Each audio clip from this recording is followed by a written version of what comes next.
Hi, and firstly, can I say thank you to the organisers for asking me to do this talk.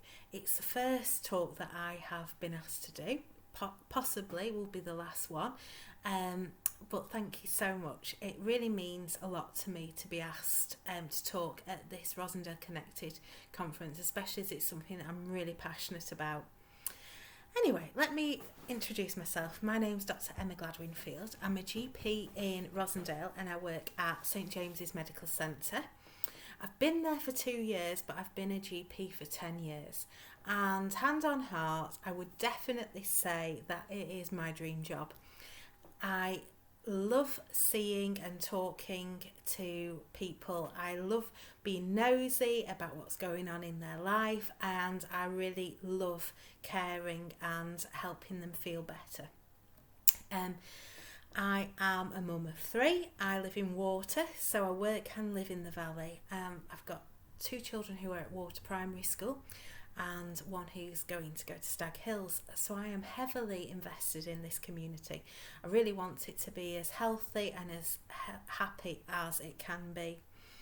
I also founded a group called Mums Matter Rosendale. It's on Facebook, but prior to the COVID nightmare, we were meeting quite regularly, having free workshops and sort of conference style half days, I suppose, with speakers, personal trainers, yoga therapists, all about improving well-being for mums in this area. Our workshops included glass walking, self-esteem boost, nutrition, how to exercise quickly when you don't have time, also having that important time when you can connect with other mums who are going through the same sort of thing. Obviously, due to Corona, it's been put on hold because I don't feel that this sort of thing works as well virtually. And for mums to be engaged and able to concentrate on the information, most of the time they need to be out of the house, so that it's time for them. So why am I so interested in mums and children's well-being? Well, as a GP, I often feel like I'm firefighting. By that, I'm seeing patients who want diagnosis. They're already poorly, already unwell. What about GPs seeing people before they start getting unwell? I think that would be wonderful, and that is a trick that we need to get on top of. Preventative medicine really matters, and it can work. Stott and Davis, 2 eminent GP communicators in 1979, said that there was an exceptional potential in every general practice consultation, and I really believe that. They highlighted that we should not be forgetting some opportunistic health promotion in our consultations. But in 2020, is that realistic? Is it appropriate? We have 10-minute appointments to see patients, communicate effectively, hear what's important to the patients, diagnose them, give them treatment, and write up the notes safely. Have we got time in 10 minutes to motivate people enough to change their health behaviour without it sounding as if we're lecturing them? Do the best you can until you know better. Then when you know better, do better. That phrase by Maya Angelou has been in my life for years and years, and I think it resonates well with healthcare professionals. We have a responsibility to our communities to read medical literature, up-to-date medical literature, then make it so that our patients understand it and can adapt their behaviour to take it on, so that they have got the potential to change their health status and improve their health. What about health inequalities? Well, yes, it's happening here in Rosendale, unfortunately, here in this beautiful valley. What are health inequalities? Well, it can mean different states of health between people, but it can also mean that it's the difference in care that people can receive. And these can be people in different areas of the world, of the UK, and even on different streets. and different houses on different streets. And it's also about the opportunities that people lead, the opportunities that people have to lead a really healthy life. This is an inequality that probably is going on in Rosendale. So before I did this talk, I had a look at Public Health England, and I found this fact that was really quite appalling. So they looked at the number of deaths for people under 75. They looked at all causes included. And Rosendale did not do well.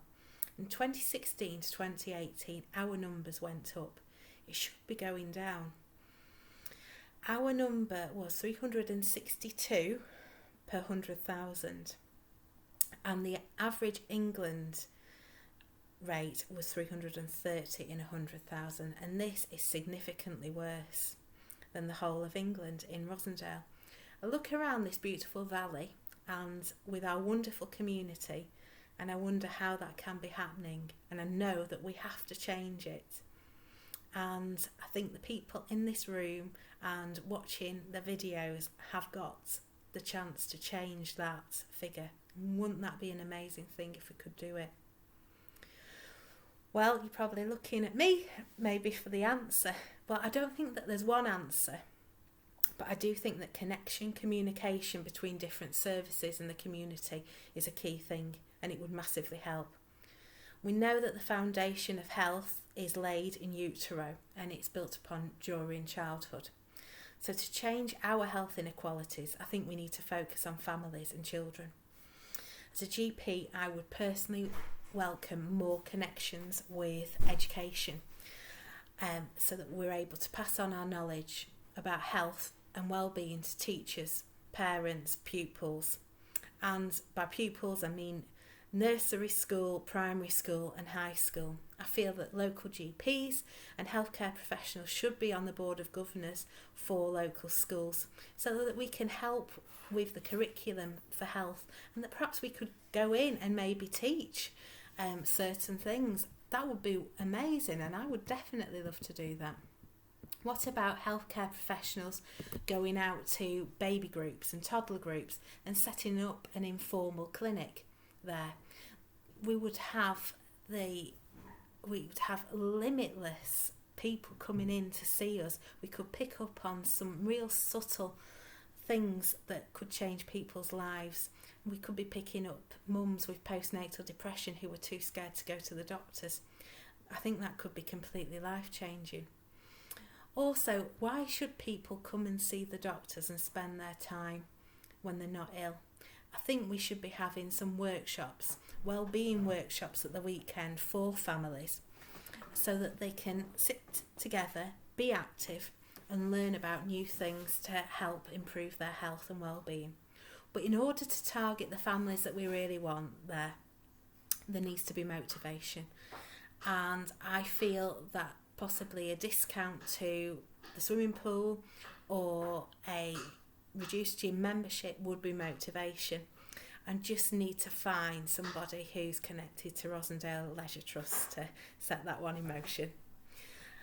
And also, as a healthcare professional, I feel that there are so many mixed messages in the media, in GP surgeries, from health visitors, from nurses.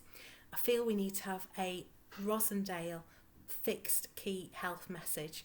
Personally, at the moment, I think it should be about moving more, getting active, improving accessibility for people to be active. And I know that there is some amazing work being done by Phil Holden and Ken about this, so thank you. I also think about eating more fruits and vegetables, just that simple message, and about stopping smoking. These three key messages are realistic and would make a huge difference.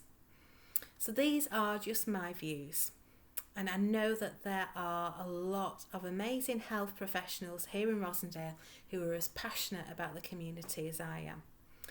I think the next step would be for the primary care network to think about preventative medicine and how we can improve our statistics in Rosendale, and perhaps thinking about the key messages and how we can get out into the community. Well, thank you for listening. Have a good morning and take care, everyone. Thank you.